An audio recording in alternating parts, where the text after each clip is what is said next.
All right, so hi, this is Santiago Brand, and you're listening to the NeuroNoodle Network podcast. Look at you, professional. Welcome to NeuroNoodle's Neurofeedback and Neuropsychology podcast, featuring our neuropsychologists Dr. Laura Jansons, Dr. Skip Hrin, and Neurofeedback Legend Jay Gunkelman. Our goal is to provide information and promote options for better mental health. This is an all-star cast and are more than happy to share their knowledge with you. My name is Pete, and today we have on the show Santiago Brand, Clinical Director, Mindlab Applied Neuroscience, located in Singapore. Oh, but by the time the show is over, it's no longer evening. It's going to be morning, Santiago. Hang in there. But before we get to Santiago, we'd like to thank our Patreon supporter, Ars Coso. Dr. Laura, you know Ars Coso? I do. In fact, I happen to have it, the Ars Coso. It's a pre-postbiotic, prebiotic, pre and post. I don't know how you say that, but anyway, yeah, I've been using that pretty regularly, and things are very regular. So, okay, good. Well, you know why? Because it's the only 100% natural supplement on the market that provides balanced nutrition, combining probiotics and prebiotics, postbiotics. Say that 3 times fast. An enzyme which has proven to improve gut health. Dr. Skip likes gut health. He does. Okay. Santiago, thank you for coming back on the show today. Oh, thank you for having me again. I'm thrilled to be here. Now, we have quite a few new listeners since the last time you came on, and we didn't have Jay Gunkelman with us. Can you give us your background again, the 411, so we can clue everybody in? Yes, so I'm a glorified technician, as I like to call myself. I've been doing neurofeedback for 14 years now. I have a couple of graduate degrees, not master's degrees, but graduate degrees in sports psychology and clinical psychology. And I have had the good fortune to be learning QEEG and EEG interpretation from Jay for the past, 7, 8 years now. And I've known Jay for, I think, 10 years now. So that's where I come from. Jay, how did you meet Santiago? How'd that relationship start? I believe it was at one of the meetings. I can't remember which one. For me, the past is all one category, and it all blends together. So I don't remember the specifics of it.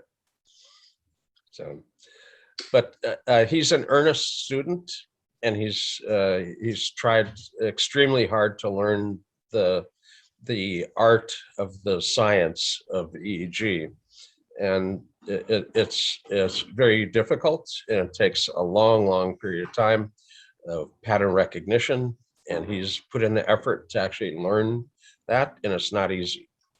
So congratulations on your stick-to-itiveness. You didn't give up after all those years. So apparently in neurofeedback, there's only try and no do, right? Well, we're trying. It's not quite as easy as the see one, do one, teach one. That's practiced commonly in medicine. It takes a long time to end up having the patterns kind of burned into your memory. I used to ask some of the people who were coming into the lab and trying to learn EEG after a couple of weeks, have you had your EEG dream yet? And they would always be shocked. I mean, oh my God, you're in my dreams too, you know? But if you're actually paying attention to the EEG and you've learned a waveform, that waveform has to be transferred from short-term recall to long-term potentiation in your sleep. Your slow wave sleep helps grow the connection, and then REM plays back experience. And those waveforms will be in your dreams if you're really learning them. And obviously, sometimes it may be a nightmare, but you do have to long-term potentiate all those patterns. And I'm sure Santiago's seen the waves dance in front of him many nights. So anyway, it was a pretty good predictor as to whether the person was going to end up really learning EEG or not, if they actually were seeing them in their dreams. Now, Santiago, you're in Singapore, right? That's right. So that's like you're 13 hours ahead. You're ready. You're going to take the pillow out pretty soon. Yeah. Curious, how is neurofeedback received on the other side of the world? And when you get done answering that, if you could touch on your thoughts on all the mental health issues that have come to light with the Olympics, Naomi, Simone. What's the take on the other side of the world? I'll hang up and I'll listen for my answer. All right. Well, I have been fortunate enough to be in Asia before. I was hired by the Taiwan Association of Neurofeedback and Biofeedback to come to Taiwan twice before COVID to do a couple of lectures, 3-day lectures on EEG interpretation. So my name was already somewhat known in Asia, and coming to Singapore made that transition a lot easier. Now, neurofeedback is relatively new to Singapore. Not a lot of people are doing it here. And it's surprising because it's a really small place. From east to west is 60 kilometers, north to south is like 70 kilometers. That's how big the country is. It's a very small place. And there's a lot of really well-trained professionals here. So surprisingly, not a lot of people are doing neurofeedback, and not a lot of people, to my knowledge, anybody's doing QEEG, at least the way I do it, and I've learned from Jay. So that I've been lucky in that regard, and it's gaining track, it's gaining momentum. People are really attracted to the idea of training the brain for peak performance. One of the elements that moves the economy here is corporate and banking. And a lot of these folks are looking for that extra edge to their performance. They want to know how they can make themselves better and more competitive. And neurofeedback has provided them with that opportunity. I think it helps that, recently Tony Robbins spoke about neurofeedback and how it helped him gain that extra edge in his work. So having the endorsement from such a celebrity, if you will, really helps out, because a lot of these corporate clients here have heard about that and are really curious. And they really want to try different non-invasive, evidence-based ways of training the brain. So for Mindlab, applied neuroscience is being really good. Business is going very well. I've only been in the country for 6 months, but I'm already seeing quite a few clients, and they're seeing the results. Therefore, word of mouth it's just growing, which is probably the best way of doing and getting business anyway and anywhere. Now, to your question regarding athletes and depression, well, I was happily and pleasantly surprised to hear both Simone and Naomi talk openly about their struggles with depression. I have been working with athletes for since 2002, so it's almost 20 years of doing this. And I remember vividly when I started doing my graduate studies in sports psychology, that very first week I was doing my internship, a figure skater tried to commit suicide. So I was very new. It was the first sport that I was working with, and I just got the report that he had tried to commit suicide. So I knew there and then that, to me and for my career, it was not going to be enough to just do sports psychology. And that's when I decided to go and study clinical psychology. Now, it was through sports psychology that I came across neurofeedback. And when I came across neurofeedback, I knew that's what I wanted to do with my career. But I knew that I learned that athletes have clinical presentations as well. And they're probably more prevalent than we think, and they're probably more important sometimes than the performance aspect of their job. So I've seen firsthand athletes have sleep issues and depression and anxiety. And to me, it's not surprising. To me, it's no surprise that athletes of that caliber would present with depression. I think, I don't know what you guys think about it, but in my opinion, it has a lot to do with energy usage. The brain uses a lot of energy, particularly after a victory, and a victory that has been in the making for so long. I have worked with peak performance clients, musicians, and television personalities and athletes, and they all tell me the same thing. After I have won the award, after I have completed this project, I go into this bout of depression. And I do think it has a lot to do with the energy consumption that it takes. Part of it is that, and part of it is, okay, I've already accomplished what I wanted, now what? So there's a sense of emptiness and a sensation of what do I do now that leaves the athlete wondering. Now, as Jay was mentioning in a previous podcast where you were talking about it, brain activity is also very important. And I've seen it in EEGs many times. I've seen the pattern, the alpha asymmetry, and the excessive beta, and the insula involvement. Athletes are no different than any other human being. They just have a specific or special talent. They have the skill that they can perform, but I think they're as human as you and I. And when I approach my work with any type of peak performance client, I always look at the human being first. Yes, I know they want to win. Yes, I know they hired me because they want to get better, because they want results. That's how they get measured. That's how they get better at their job. But to me, look at the human being, looking at the clinical presentation, if you will, it's really, really important.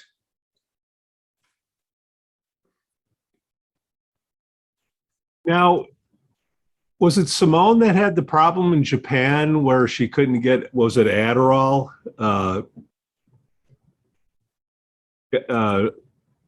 Jay, was that the, what I'm trying to understand is if you don't have, I don't want to say it's a crutch, or your method of regulation, if it's a pill and it's taken away, how long would it take, Simone to do neurofeedback so she wouldn't need to take that pill? Could she have done that before she went to Japan? And do a lot of sports psychologists use neurofeedback? Anybody know? Just curious out there.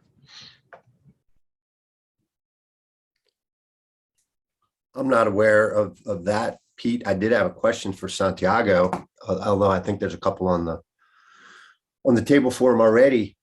So just to put one more out there, Santiago, with this idea of the energy consumption is it's interesting. We're talking about humans. I understand that. And you see your clients as people first and then athletes. In general, what's your approach? So you have somebody like, hey, they're explaining to you what's going on. And I prepared for this and spent a lot of time. And now that I've achieved it, there's a letdown, which I think people can understand, right? Everybody knows Christmas, next day after Christmas, And so what do you do on your end? I'm thinking clinically, and then of course with neurofeedback, and just to tack it on here, can you maybe talk about what's going on neurochemically with this energy consumption? And if not, that's fine. So in there's about 6 questions between me and Pete. Yeah, it's fine. Well, to your question about energy consumption, I'm not completely sure what is happening neurochemically, but I think to some degree the mitochondria gets depleted, and that has a very strong emotional and psychological influence. What exactly goes on, I really don't know, and that's something I really need to probably read more and learn more about. But I do know that it's shown in just by looking at the athlete's behavior. Now, as with most humans, I always ask for trauma history. That's the very first thing that I do. Because I think trauma it's probably at the core of a lot of these people's clinical presentation. And in athletes, the most common form of trauma comes as injuries. So previous injuries, watching a teammate get injured, or having had an abusive coach, psychological abuse or even sexual abuse. It's there. It ranks high. If you ask any athlete what their biggest fear is that of injury, particularly a career-ending injury. And I always ask about trauma because I know most people have trauma history in one form or another, whether they were the direct recipient of the trauma or whether they witnessed somebody being traumatized. Now, it never applies to everybody, of course, but I would say it's about 90 to 95%, if not close to 99% of the time where people have trauma history. And you can have an original trauma and then you have subsequent traumas, and it's sort of pancakes on top of each other. And then they come presenting with what they're presenting at that particular time. So I like to target the trauma first. I might do it with heart rate variability. I might do it with neurofeedback, or a technique that I use called Brainspotting, or a combination of all three. In my line of work, I always like to integrate interventions, and at the appropriate time.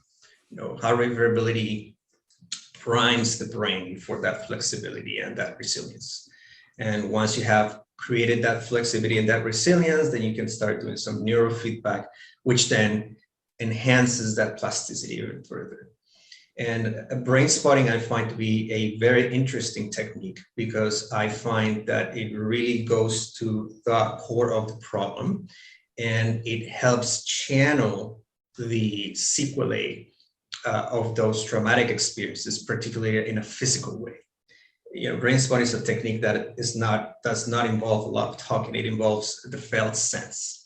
So you go and target the subcortical brain, and you get the energy, if you will, moving. And by energy, I mean just the physical reactions that somebody might have from experiencing and processing trauma, and then efficiently removing that. I find that when I combine those experiences, it's flanking the problem from different angles. You're targeting the problem from different angles. And I think that, neurofeedback is wonderful, but it's not a standalone treatment. Biofeedback it's wonderful, but it's not a standalone treatment. Just like psychotherapy can help, medication can help, but they do not help by themselves. So in my line of work, I like to think of the athlete and the client in a very holistic way. Look at gut-brain axis issues, look at neuroinflammation, look at trauma history, and targeting those areas with the right approach and the right professional is what I think gets better results. I have a quick follow-up, since you brought up Brainspotting, and I'm only vaguely familiar with it. I'm up here in Alaska, and so when something, air quotes, new kind of comes on the scene, it's not hard to hear about it, right, within the professional world. So Brainspotting's got a little bit of a foothold up here, and there's conferences, periodically. Can you talk more maybe about the differences between Brainspotting and EMDR? I know they're not the same thing, but I think people might be familiar with EMDR as a trauma intervention, right? Right. Well, I don't really know much about EMDR, but what I do know is that David Grant, who is the developer of Brainspotting, was an EMDR practitioner, and Brainspotting was born out of EMDR, and it was actually born out of working with an athlete. It was discovered through the work with an athlete. And what David Grant was doing was he was working with a female figure skater, and he was doing his EMDR setups. And the way he tells the story is that he was moving his finger this way, and he noticed that the athlete, the girl who was 16 at the time, started wobbling in the ice really fast. And he says, I felt like somebody put a hand and grabbed my wrist and just held my hand in place. And as the eyes were wobbling, all these previous traumas started emerging. Now, he was working with her using EMDR because she was having trouble pulling off a triple loop. So it's a jump where you have to turn around 3 times and land it. It's the hardest jump that you can do in figure skating. And she was having trouble doing it. And one of the main traumas that came out is when her mom was driving her to practice. Her parents had recently gotten divorced, and her mom says, you know, your dad and I got divorced because of you figure skating. So that came out, and through the eyes wobbling, there was this processing. And then they had the session. She went home. 2 days later, she calls him and says, I'm pulling off the triple loop like I'd done it a million times before. And that was the birth of Brainspotting. Now, David then asked many of his clients who were therapists themselves to try the exercise and see if they would notice anything similar. And they started coming back, reporting all these wonderful changes and these wonderful physical reactions and reflexes. And clients were reporting a faster healing of their trauma response. And so he started developing all the setups, and that's how Brainspotting came to be. Now, there's a couple of things I gotta say. Brainspotting is relatively new. It was discovered back in 2003, so it's a young technique, and it's not really strong in its research phase. So there's some of us who are actually now doing research with EEG and psychophysiological variables and with Brainspotting to support why it works, support why it is so efficient, and get some data behind it, some robust scientific data behind it. So there's a few of us around the world doing this. I gotta say though, I have been brain-spotted myself, and I have experienced personally the benefits of this intervention. It's a very powerful intervention. David Grant did an interview with ESPN. If you Google ESPN Fields of Fear, he does Brainspotting with Mackey Sasser, the former catcher for the New York Nets. Mackey Sasser had a shoulder injury, which ended up ending his career. It was career ending. He had a problem throwing the ball back to the pitcher. So he would have to go 2 or 3 times to return the ball, and he eventually ended his career.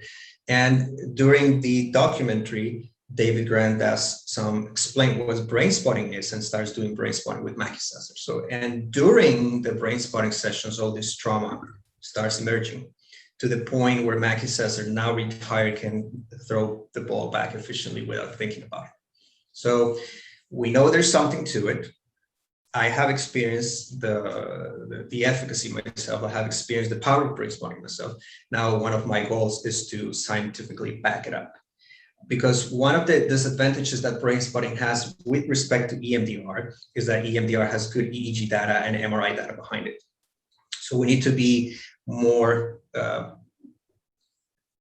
industrious in the research and supporting the data, because as Jay told me once, you have this extraordinary claim, well, you have to provide extraordinary evidence for it, and that's what we're working to do. And I think Jay has somewhat witnessed the work that I'm trying to do with Brainspotting and EEG. Just a comment and then open it up for anybody else for sure. It sure seems, and this is kind of to Laura, but we were taught pretty early on by our mentor that 95% of what's going on here is unconscious. And what's interesting / encouraging about the folks we get on the show is we're talking about interventions that address this unconscious functioning. And as a psychologist, right, the onus of the training is on talk therapy, right, for the most part. And man, it's just so much more to it than that. It would be nice if you could talk with folks and everything was all better, but that's not by a long shot, the answer. So that's, again, just a comment. Well, I want to follow up on that, because I absolutely agree. I think that the advantage that neurofeedback, biofeedback, and even Brainspotting have with respect to psychotherapy is that they're brain-based interventions. And I think that a lot of the time, the issues somebody is presenting come from the subcortical brain. And you cannot just target the cortical brain and the speech areas and other areas of the brain cortically. You have to go deep into the brain and integrate from a top-down, bottom-up approach. And I think neurofeedback, biofeedback, and other forms of intervention like EMDR or Brainspotting provide us with that advantage. Brainspotting is that condition that the catcher had. Can that be considered the Yips? Does anybody? Yeah, is what you would call the Yips? Yeah, the equivalent to the Yips. Yeah, and Yips being a common phenomenon in golfers mostly. Yeah, it's a golf pathology, if you will. Sorry, Jay, I cut you off. I knew you wanted to say something. So the question earlier with respect to stimulant use with an athlete who has ADD is not an uncommon circumstance in sports. Now, they don't want you to have a performance-enhancing drug, but if you have a prescription for something that has to be treated, you're allowed. Not everywhere, obviously. There are countries that don't allow the drugs, to be used within the country, and that obviously ends up changing the level of performance for the athlete. If you're dependent upon Ritalin or methylphenidate for your dopamine, it's a dopamine reuptake inhibitor, you're going to end up not performing well if you're not taking the medication you're dependent upon. Pete alluded to the fact that neurofeedback could replace the need for the drug. And in fact, the methylphenidate and neurofeedback have been shown to be equivalent for control over ADD, ADHD in a number of studies. The benefit over the neurofeedback over the medication is that you're not dependent upon anything other than yourself once you learn the skill of the neurofeedback. And medication, you're dependent upon medication. And you can't always get your medication. So learning how to essentially self-regulate as opposed to medicate ends up being, I think, a superior approach. It takes time. That's the only thing. If you've got 3-4 months, you can take a couple of sessions, 2-3 sessions a week. And at the end of 3-4 months, you've got a new skill. And if you're an athlete, actually, I found athletes do a pretty good job learning brain control. They seem to have good motivation and quick learning skills. So, it might be a little bit shorter, but it takes time. And the medication is right now. Neurofeedback is a few months from now. So there's a tendency to be, the quick fix is the one that can get me ready to do my whatever it is right now, as opposed to having to work on something and have that skill later. I still think the gaining of the skill is a superior approach. And again, you don't have to worry about whether a country will allow your particular medication in or not.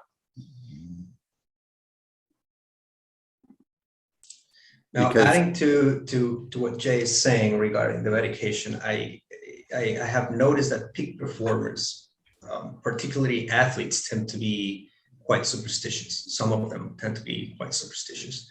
And so they will engage in these rituals that they link to their performance.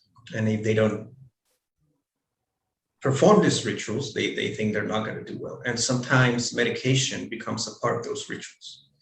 And in some cases, it can be hard to convince an athlete that neurofeedback is a good alternative to the medication, because again, the medication becomes part of their superstitiousness. And so if they don't take that pill, I did not win because I did not take my medication. I did not win because I did not take my pill. I did not win because I did not take my magic water. Therefore, working the flexibility for them to accept these alternatives is quite important as well. And it's part of the job we're working with athletes and peak performers. Slightly off topic, but speaking of superstitions, if anybody watches Ted Lasso, even mentioning the word yips is unacceptable in some sports worlds, right? So you're not even supposed to be talking about this thing that's going on. Baseball's got, it is steeped in this history of things you can and can't do. Somebody's throwing a no-hitter, you got to stop sitting by him, or you don't have by the seventh inning, he's on an island at the end of the bench, right? All kinds of peculiar activities right within the game itself. And Ted Lasso is a great show, by the way, just to put that out there. If anybody wants to check it out. They aren't a Patreon sponsor. Yeah. Come on, Apple TV, bring it. I remember, I remember Alan Alda had a show on television on TBS a few years ago, and there was a lady. One of the first things that made me fall in love with neurofeedback was this program, because he was interviewing a lady out of I forgot her name. She was out of Arizona State University. She was actually studying the EEG of the Yips. So she had golfers in her lab doing potting on a potting green as she was reading the EEG. And that was one of my first contacts with the world of neurofeedback. And I say, oh, that's really cool. I would really love to do that. So I flew to Arizona to meet with her. Unfortunately, for some scheduling conflicts, it couldn't happen, but it got me interested. So much so that my thesis, my research thesis with and my graduate program for sports psychology was on HRV and shooting. So I started. That's how I got started. So again, there's more and more of an interest, because one of the questions was, are there's a lot of sports psychologists using neurofeedback, and I think more and more sports psychologists are interested in using neurofeedback. Are they all using the right kind of neurofeedback or studying the proper way of doing neurofeedback? I don't think so. A lot of them end up buying all these Mickey Mouse wearables, and they come to me. I have had a few colleagues come to me saying, oh, I'm so excited because I'm using neurofeedback, and it's one of those cheap wearables that have no evidence behind it. Or some of them are saying, oh, I do brain mapping. They're not doing proper QEEG 19 channels. They're doing 2 or 3 channels with, again, some software which is relatively new. So we also need to be careful about that, because I don't know if Jay would agree with me, but there's a flourishing of all this equipment being sold as neurofeedback that in many ways is harming the field, and also potentially our reputation as practitioners. Yeah, the small devices that can be used at home with proper supervision are also sometimes used at home without supervision. And, it takes an experienced practitioner to know the subtleties of how to adjust for EEG neurofeedback. And, being on your own is a good way to kind of step off a cliff. So I'm happy to see new devices available to the clinical world for home training, because quite honestly, there are a lot of disorders that are going to require so much training that having them come into the office every time is not really feasible. In our work with intractable epilepsy, we expect over 100 sessions quite often. And just the logistics of getting back and forth to the office reliably and ends up being a nightmare for a family. So having something that's a quality instrument at home is a gigantic leg up. Unfortunately, the same device can end up being used with no supervision, and that again can be problematic. If you train the wrong way with an epileptic, you can make things worse. Years ago, Joel Lubar did a study with what's called an ABA design. They trained somebody to make more SMR and less slow activity, and their seizure rate went down. The contingencies were reversed blind to the patient, and the seizure rates got worse, and then they reversed back to the appropriate training, and they got better again. Now, that's not allowed in human research anymore. I mean, the IRBs don't let you do ABA design with some deliberate reversal of something that's a positive impact. You can't make somebody worse deliberately as part of your study. But historically, that wasn't the case, and it was still permitted. and the end result was good, good outcome. But again, in the midst of it, making things worse, did occur. It's a powerful demonstration that the neurofeedback was, actually effective. But at the same time, you're training somebody to get worse in the midst of the training. And again, that's not permitted now appropriately. Now, when I started, there was no such thing as an IRB, and there was no efficacy for anything in neurofeedback. So everything we did was research and experimentation. And luckily, outcomes were positive, and the literature slowly built itself up. At this point, there's actually solid research behind neurofeedback. When I started, there was none. There was Kamiya and Sturman's work, and that was it, basically. So it's good to see the field having grown and matured to the point where we actually have good efficacy, solid meta-analyses underneath everything now. We have a golfer listening to us right now, guys. Could you walk us through, just to layman talk, what is going on when you're at the putting green and you got a 3-foot putt and you just yip it? What is going on in the brain? If you do the QEEG, what do you see? What are the treatments? I don't know what brain spotting is. How do I address it? With a therapist, everything all together? For the golfers out there, help us become a scratch golfer. I'll hang up and listen for my answer. So I would let Santiago answer, but I have trouble stopping myself here. Very nice research was done in Europe on golfing, putting basically, and a couple seconds before the putt, based on looking at the EEG alone, they could predict whether the person was going to be effective in putting it or not. And, what were they looking at? Well, if you think about your putting and your frontal lobe gets involved with that, you're actually getting in the way of a fixed action pattern that you've learned.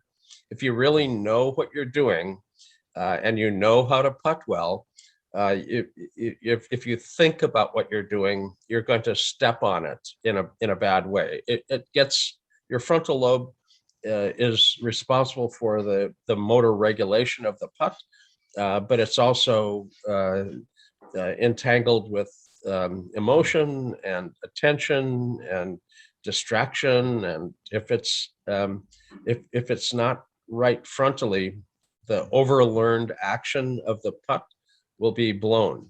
And if you simply teach the person to get out of the way and actually do what they've learned to do, they do better than if they're trying hard to relax, for instance. That doesn't even make logical sense, trying hard to relax. Well, if you're trying hard to putt, you're probably going to blow the putt.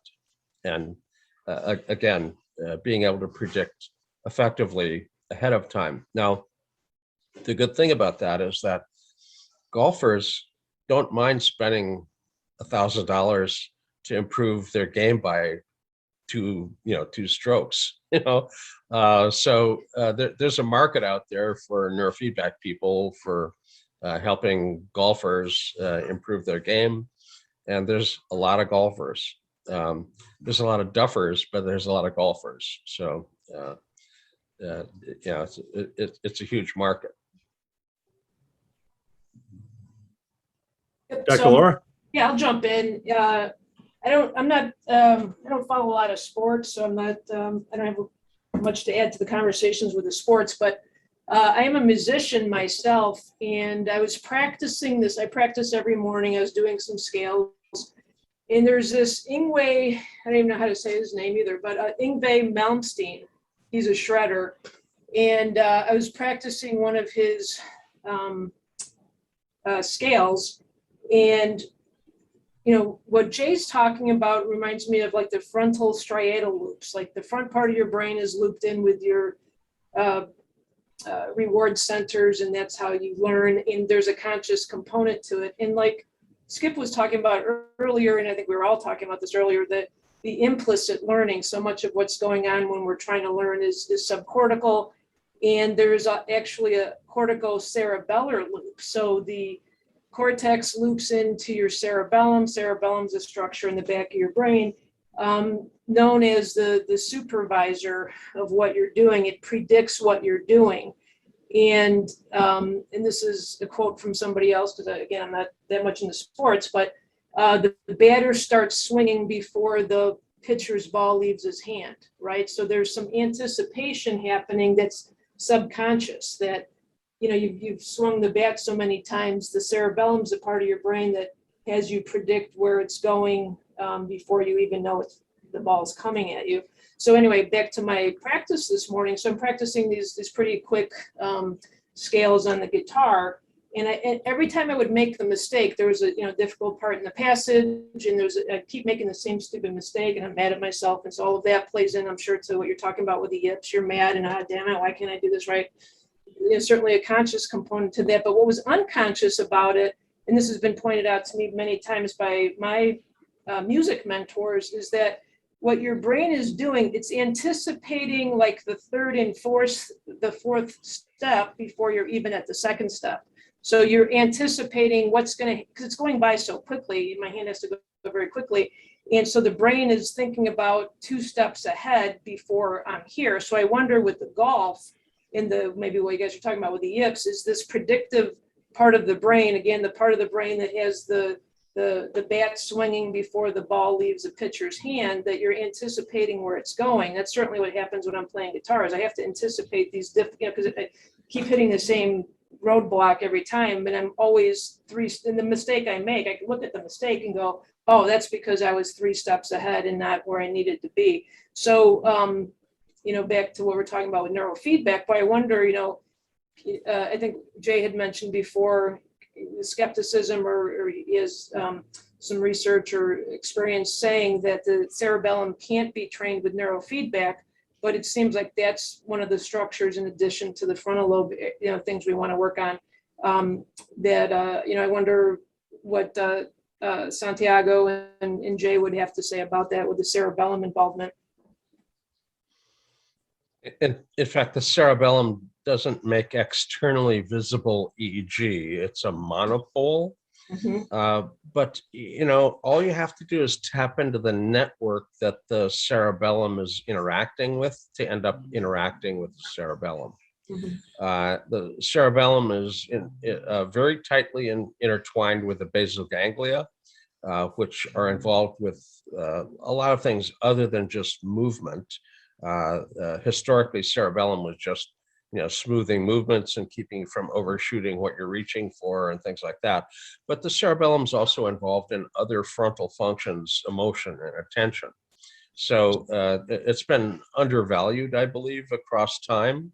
It's only recently been seen as the rich source of attentional and affective regulation as well. But again, if you can't see its activity directly from a surface electrode, it's harder to see what it's involved in. So it's not a surprise that it's taken a long time for its richness to be seen, because it's invisible basically. So you can see its effect, and over time you imply what's actually going on in it. The basal ganglia and frontal lobe are part of the attentional regulation network, and as such, ADD, ADHD, the regulation of the frontal lobes, frontostriatal thalamocortical loop ends up being really quite critical, and neurofeedback ends up helping to train that. If you have frontocentral theta in your EEG, the basal ganglia have a dopamine deficit, and methylphenidate is a dopamine reuptake inhibitor. but you can also learn how to regulate that yourself as opposed to being dependent upon the methylphenidate for your dopamine. Anyway, I think that the cerebellum ends up being a critical piece. We don't have to work with it directly. We can work with its network and not worry about trying to measure it directly. Because again, unless you've got an electrode in the cerebellum, the best you can do is extrapolate what it's doing from its impact on the surrounding areas. So where would you put the leads there, Jay? So if we're doing this corticocerebellar loop and this predictive errors, how would you go about helping that? It depends upon whether you want to tap into the network at its input or output. You can tap into it frontally for the input to the network. The frontal striatal thalamocortical loop ends up having the cerebellum tapped in the striatal level. Or you can have the output level centrally, the motor strip, somatosensory strip. That same loop ends up having a beginning frontally and an ending centrally. So you can tap into that loop. What about the corticocerebellar? And basically frontal work ends up tapping into cerebellar function really quite well. And again, the cerebellum's impact on motor function, you can end up tapping into that at the output within the motor strip.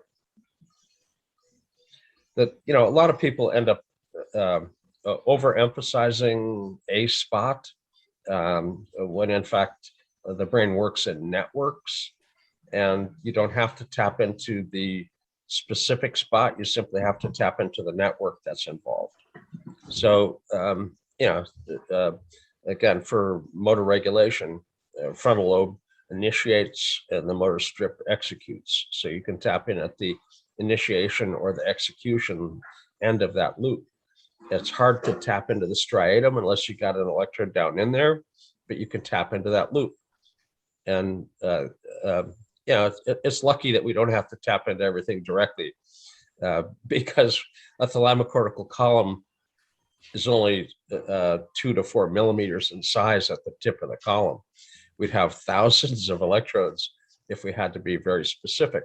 But the cortex smears, cortex signal is smeared by the meninges in the skull and the skin. That hyperfocal thalamocortical column ends up with a 6 centimeters spread on the cortex, on the surface. So would you put it at the input or the output? It depends upon the circumstance. They're missing the putt. You're not necessarily limited to only one option. Also, Okay. you can tap into both the frontal and central. Right. But it requires a good look at the person's actual data to design the specific electrode combination and what frequencies you're going to be changing. There are people that work with what's called a standardized protocol. You have XYZ disorder, and for that disorder, we get this protocol. The difficulty with that is that there's not one pattern for a presentation. There's many. So even start somewhere and work your way up. Work your way around. For instance, in obsessive-compulsive disorder, you know, you can pretty well guarantee it's going to be an anterior cingulate phenomenon. The symptom predicts where the problem is. However, it doesn't tell you what the failure mode of the brain is there. Could be alpha, could be theta, could be beta. Same exact symptom presentation. You have OCD, and the difference is, you know, dramatic in how you, end up attacking or fixing that. The alpha pattern responds really well to SSRIs. The theta pattern's a failure to respond, but it's not a bad response. The beta pattern's a failure to respond, and it's a really bad failure. The person has a negative response to the medication. So the EEG actually predicts before you medicate whether it's going to be successful, a waste of time, or a tragic outcome. So it's nice to actually not just assume OCD gets the standard protocol. It's good to look because your standard protocol may be attacking a different subgroup. There's nothing out there, and OCD is one of the few things in the DSM that hasn't replicated subsets, subtypes of this and subtypes of that. So as an example, it's one where the DSM has a single category. The brain has 3 categories, and the brain trumps the DSM on that one by a long shot. Skip? Yeah, thanks. It's Santiago. Back to something else. And this mitochondria depletion, are you aware of, not to put you on the spot, although I think I am, but are you aware of far infrared or near infrared treatments? And there's a device that I'm familiar with specifically. It's the JOOV, JOOV, that targets, mitochondria depletion. And some sports teams over here, the 49ers in particular, use this for all kinds of things. They might say, recovery from injury and things like that, but they're, ultimately getting after mitochondria treatment, health. So anyway, back to the question. Are you aware of any of these far or near infrared treatments for mitochondria depletion? Yeah, and before I answer that, I want to go back to the question of golf for a second. Sure. Now, Jay was obviously very eloquently putting the explanation for the EEG. Now, a lot of the work that I do with golfers is done on putting.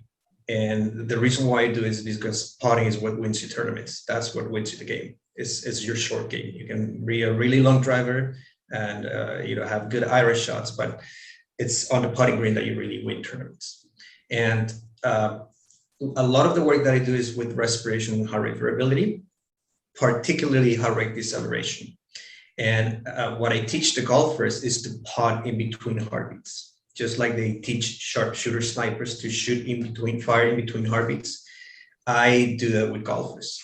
And the vagus nerve has different relay points to different subcortical areas that end up targeting the thalamocortical loops.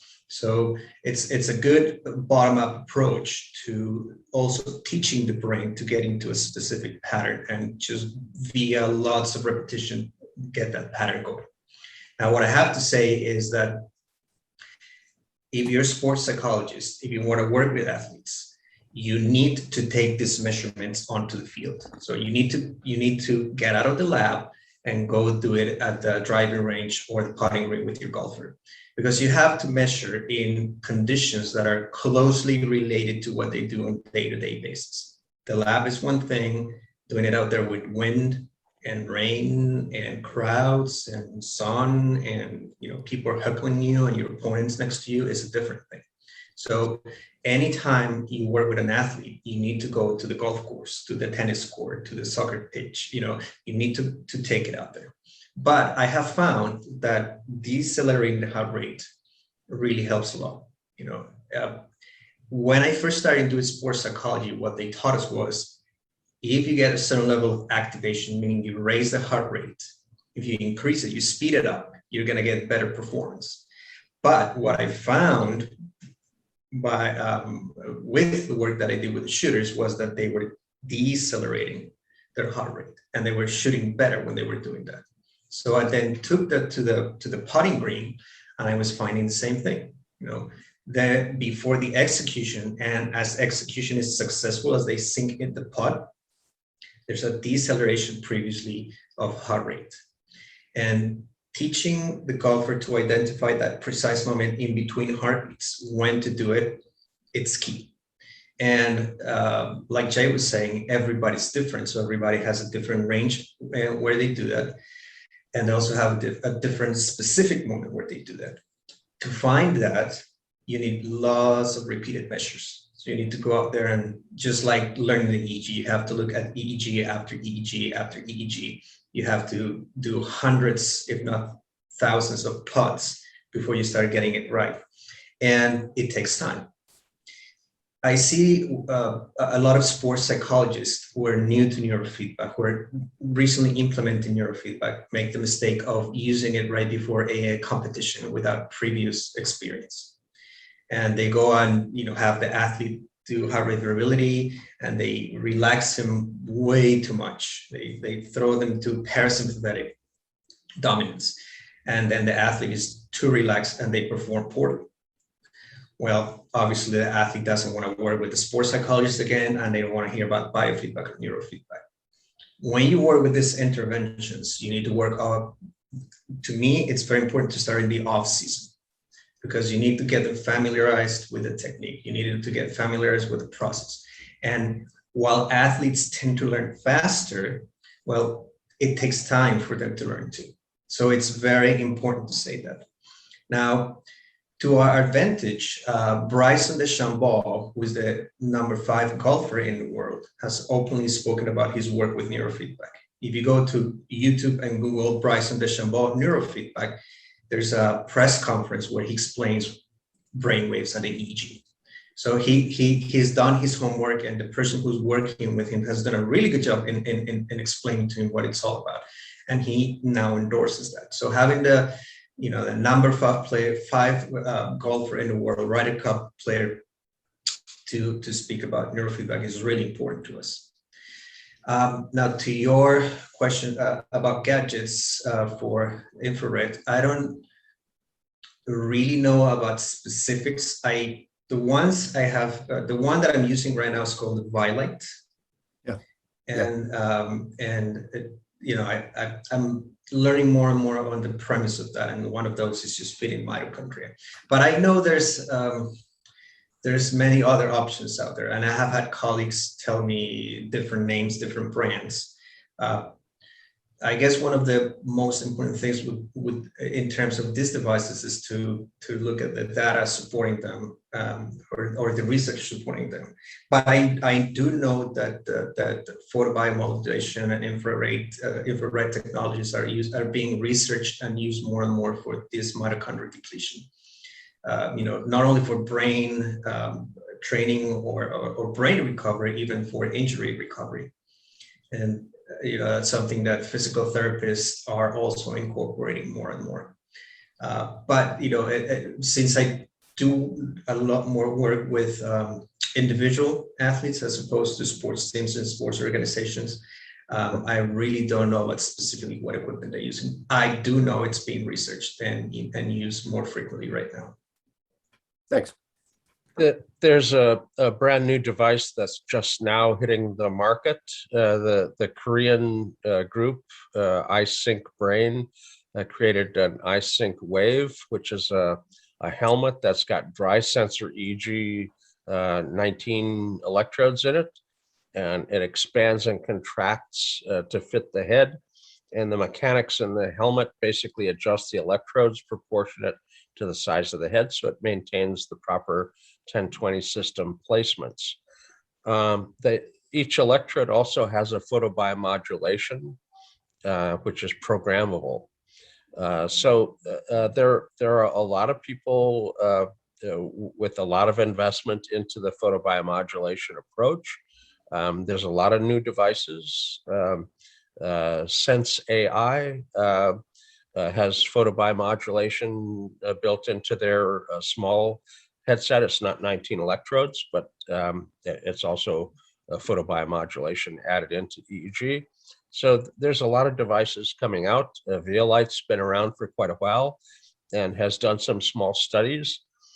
Unfortunately, it's hard to get a major study done because it costs money. And if you're making a device that's got a really small market niche, there's not really the capital laying around to do a $1 million study. So the small studies that have been done are promising, but also small. So it's hard to get heavy money behind it unless you've done a very good pilot study. And so far, most of the studies are pilot study level. Not there's no major studies that have been done. That said, there are a lot of people investing in it. There's a lot of new devices coming out with photobiomodulation. It appears to be quite powerful in its ability to impact brain function. I welcome it to the to the repertoire of things that we have to modulate the brain with. So nice to see companies interested in coupling the EEG along with the photobiomodulation and what they call a closed loop form of treatment, where you do the photobiomodulation, look at how it's impacting the brain, and change the photobiomodulation based on how the brain's responding. So there's a lot of advanced approaches with it that are coming out now as more advanced devices emerge. Kip, you got anything? You done? Yeah, I just want to make sure for the folks that are maybe new to this idea that they're hearing what Jay and Santiago are saying, and it's photobiomodulation if they want to check it out more. And again, it's a relatively new, maybe not for the BiLight folks, but a relatively new approach. And as Jay pointed out, it's hard to sometimes get giant studies to say, hey, yeah, this stuff works. But it doesn't mean it doesn't work. You know, we have to start somewhere. And I am excited about being involved in this show because I think it puts us in touch with some of these maybe more obscure ways of getting after problems for people. And that's a good thing. Exposure is a good thing. It's always good to vet out what's real and not real, just as a parting comment. But yeah, some of this stuff's pretty fantastic in what it seems to get done. Well, Santiago, we want to thank you for coming on the show again. I'm definitely picking up some delta waves from you. Yeah, right about this time, yeah. What's the best way for people to check out your info, Santiago? What's your website? Well, they can visit us at www.d-mind-lab.com, and they can see all the information we have, all the info on our services, neurofeedback, biofeedback, stimulation technologies, and all the work we do with brain training. And we'll have all your links in the podcast notes, and double check my work, Santiago, because as usual with you guys, I got pages and pages of notes. So, we want to thank Santiago, go ahead, Jay. One thing I want to say is don't blame me for your damn success. Can't help it. Sorry.